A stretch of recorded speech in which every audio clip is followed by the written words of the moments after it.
We just had an incredible, awesome day of games. I just wanted to get on here and just do a little quick reaction to some of the stuff that went on. Uh, Unbelievable. Ole Miss, loses to Kentucky, and now we've got the Alabama win over Georgia. Now, in all fairness, um, most people would say that the Alabama win over Georgia was not necessarily an upset. I picked Alabama, as did a lot of other people. However, we did not pick Alabama to win the way they did. We look up there, it seems like it was as soon as the game started, and Alabama's up 21 to nothing, then they're up 28 to nothing, and we're all kind of looking at each other like, well, you know, it's Georgia. They've started slow in these games before, they like I've talked several times about, they had the win over Kentucky and Lexington where they only ended up winning by 1 point, and they've had several games that have been close, but they've always found a way to win them. Not tonight. And the end of the game was not without excitement.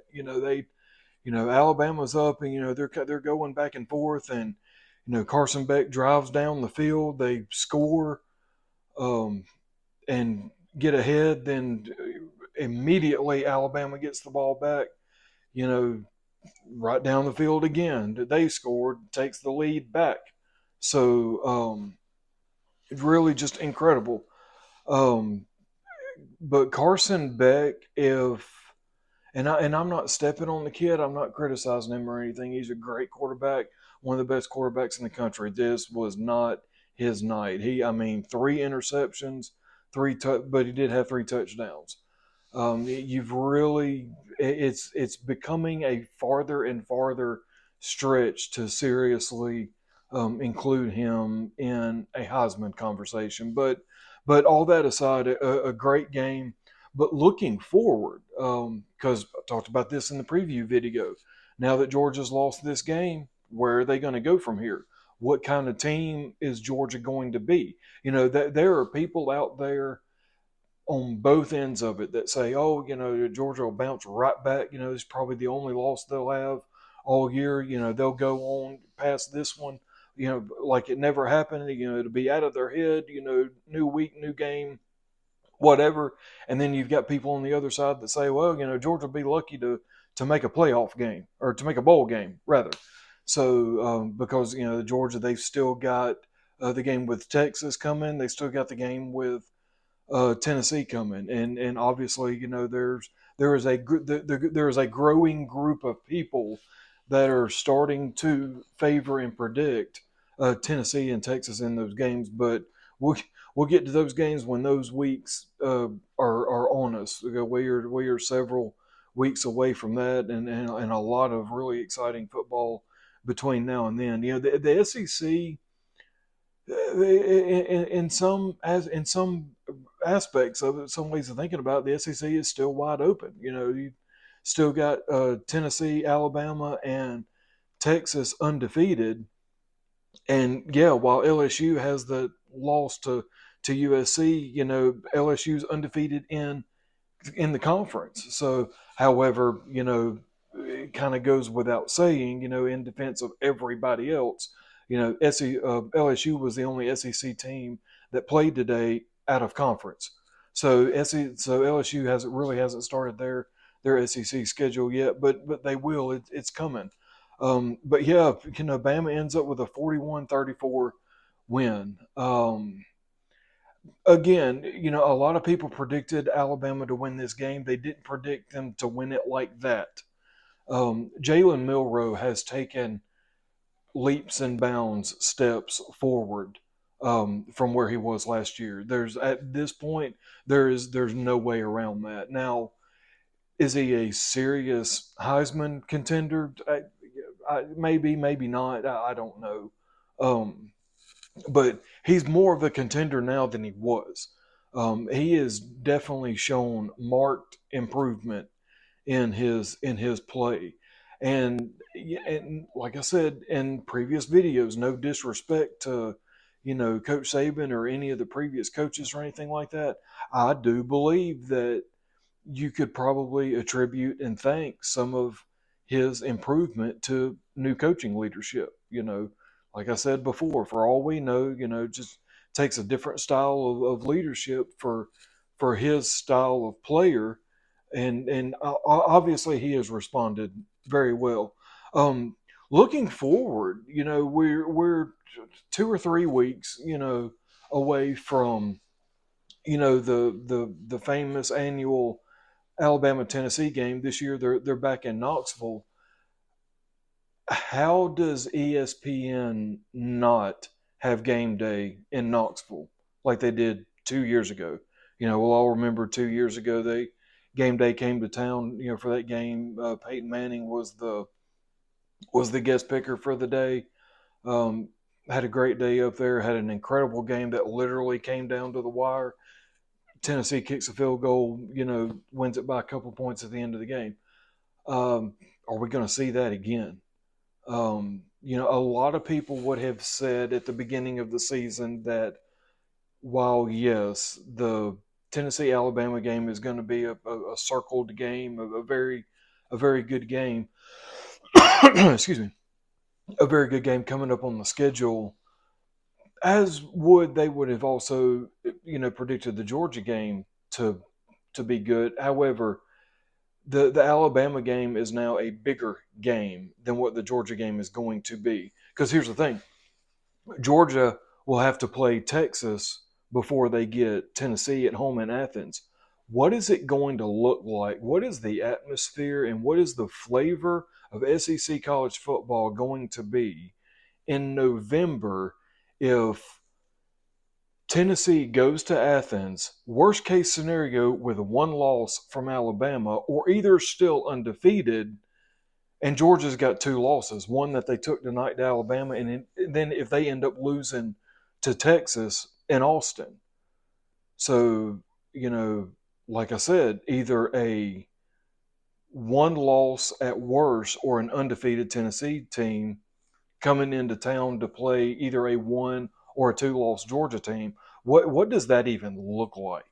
Tennessee has had some luck over the more recent years, with success over Georgia, but not much. So have we been slowly witnessing the forgive the expression, but have we slowly been witnessing the turning of the tide, the changing of the tide, no pun intended, of SEC college football, and away from what the traditional powerhouses over the last 10 years have been? And did this change get thrown into motion last year when Alabama beat Georgia in the SEC championship game and we didn't even realize it was happening? I think a lot of people would have said, well, Georgia's had bad luck against Alabama, just kind of in general, but at the time, let's just focus on the postseason, you know, retool a little bit in the off season. We've got Alabama on the regular season schedule next year. We'll avenge it then. They're thinking, and a lot of people, especially preseason, would have said, Georgia will go to Tuscaloosa, probably win that game, and everything will be right in the world. But no, the Georgia loses. It's not really so much that Georgia lost this game tonight. It was the way they lost it. Um, they just, I don't know. However, and this goes back to something that I did mention in a video, we have an answer. Well, we've got a lot of answers after this weekend, but one of the biggest questions that I think a lot of people had um, about this whole Georgia thing was, was Georgia having problems beating Alabama, or was Georgia having problems beating a Nick Saban coach team? I think they were having problems beating Alabama. Obviously, now yes, they were obviously having problems beating a Nick Saban coach team, but I think the fact that, now you can say for the foreseeable future that, Georgia has problems beating Alabama, it kind of makes that situation a little worse than if it would have just been a Nick Saban problem. Because now you've got Coach DeBoer, Kalen DeBoer, who is a great coach. I mean, took his Washington team to the playoffs last year.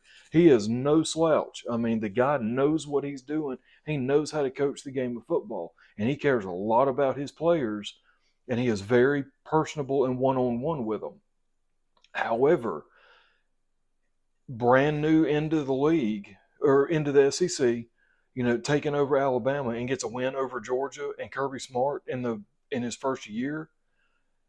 Hey, we are seeing a shift in the SEC.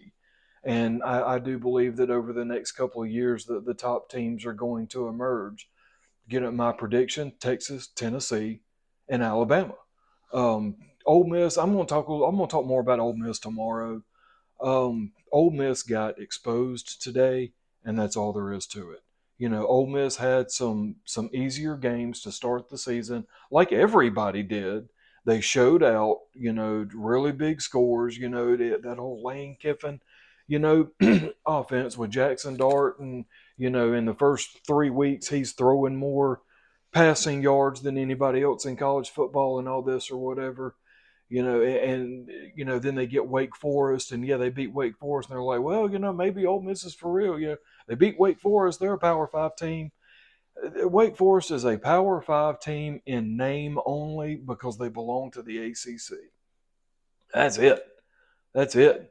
I mean, the realistic group of us out here were honestly saying, okay, yeah, we'll find out about Ole Miss when they start playing games like they played today against legitimate, more evenly matched opponents, and they lost to Kentucky.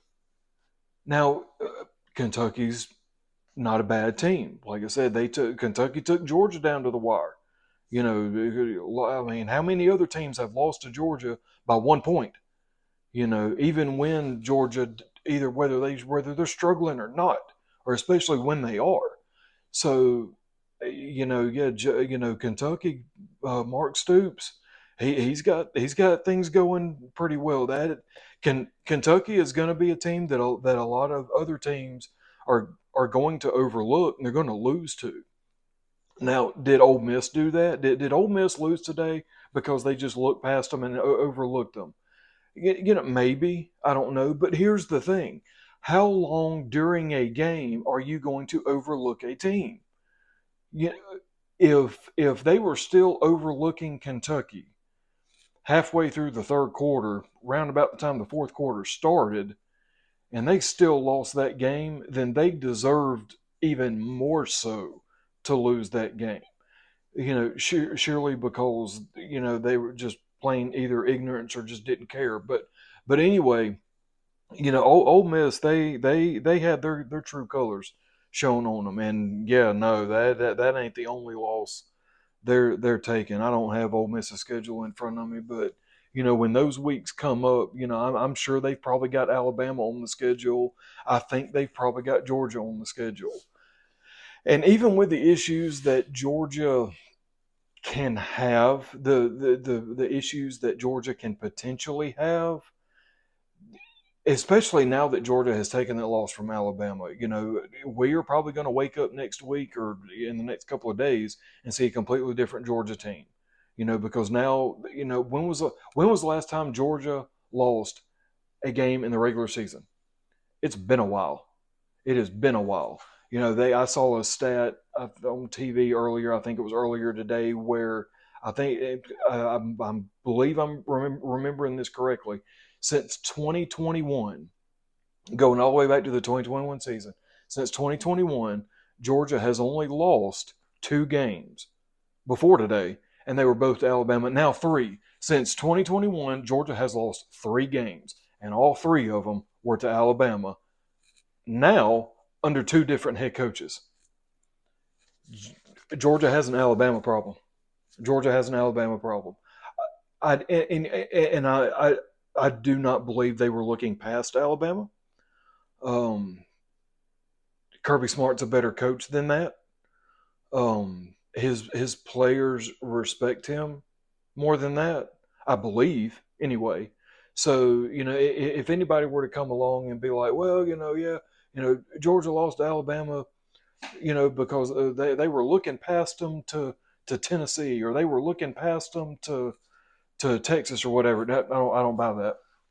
I don't buy that. With as big of a rivalry as that has turned into, with as many times as Alabama has won that game, especially after the SEC championship loss last year. I mean, was and another thing that I'd already mentioned in a video that Carson Beck was pretty much quoted as saying more than once was he came back for this one. He probably could have left and went on or whatever. He came back to Georgia this year for this game. They didn't get their revenge, and you almost can't help feel sorry for the guy because he went 27 for 50. I don't have his yardage that he threw for, but 27 for 50.